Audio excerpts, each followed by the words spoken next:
Slide نہیں کتابیں ہیں. اگر آپ وہ چلتا رہتا ہے, ہم کرتے رہتے ہیں, لیکن اگر آپ جاننا چاہیں اس بارے میں تو گوگل پہ جا کے یوٹیوب پہ جا کے آپ صرف لکھیں 12 سٹیپس پروگرام اور کچھ بھی نہیں لکھنا, تو آپ کے سامنے ایک نئی دنیا کھل کے سامنے آ جائے گی. اور اتنا روحانی پروگرام ہے, اور اس کی خوبی یہ ہے کہ دنیا کا ہر مذہب کا ماننے والا اس سے فائدہ اٹھا سکتا ہے. اس میں اختلافی بات کوئی نہیں, جو باتیں سب مذہبوں میں کامن ہیں وہی باتیں ہیں. اور اس میں 12واں قدم یہ ہے کہ جب آپ کو روحانی بیداری مل جائے, روحانی بیداری کا مطلب ہے کہ جب آپ کے اندر کی علائشیں ختم ہو جاتی ہیں, جب روحانی بیداری مل جائے تو اس بندے کی تلاش کریں جو ابھی بھی تکلیف میں ہے, اور اس تک ایک پیغام پہنچا دیں کہ تمہاری زندگی بھی سدھر سکتی ہے. اور اس میں سب سے فائدہ اس بندے کا ہوتا ہے جو کہ پیغام دے رہا ہوتا ہے.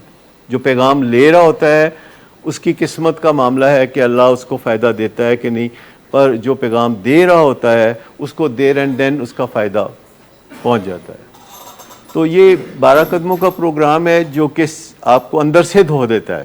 یہ تین الکوہلک تھے جو کہ جن سے ڈاکٹر تنگ آ چکے تھے, اور ان کی شکل دیکھ کے کہتے تھے کہ سرکار تہاڈا علاج نہیں ہو سکتا. کوئی 3 پیشنٹ تھے, اور وہ ایک ڈاکٹر کے پاس جایا کرتے تھے, اور اس کا نام تھا ڈاکٹر سلک ورتھ. اور جب وہ تھک گیا ڈاکٹر تو وہ کئی پیشنٹ کو کہہ دیتا تھا کہ تو نہیں آنا میرے کو.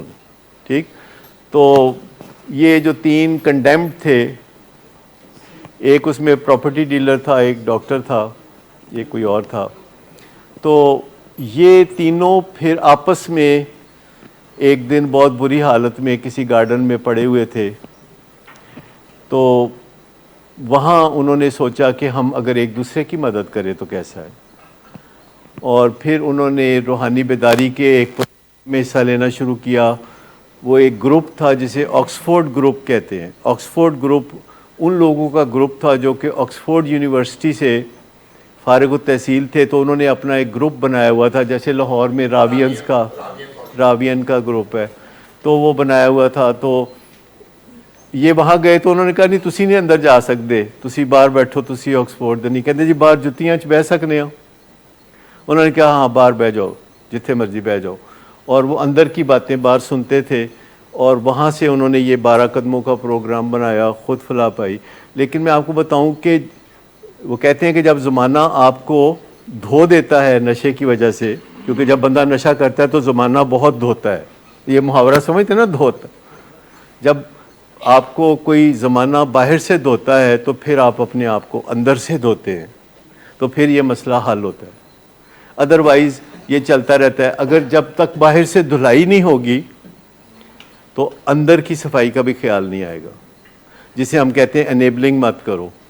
اس کو جب نشہ کرتا ہے تو اس کے نتائج بھگتنے دو. یہ کبھی ہو نہیں سکتا کہ جس سے آپ کو محبت ہو ماں کے طور پر, اس کو بیٹے کے طور پر آپ سے محبت نہ ہو, یہ ہو نہیں سکتا.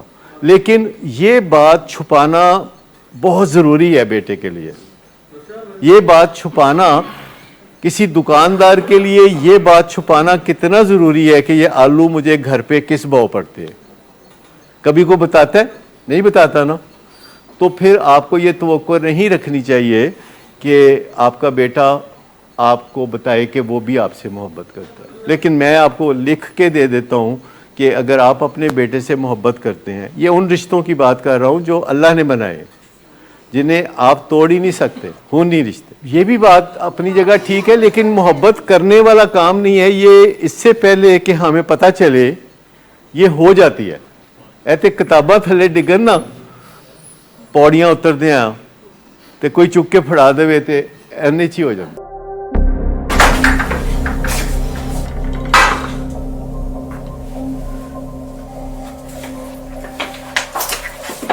آج پھر بھی کرایا تو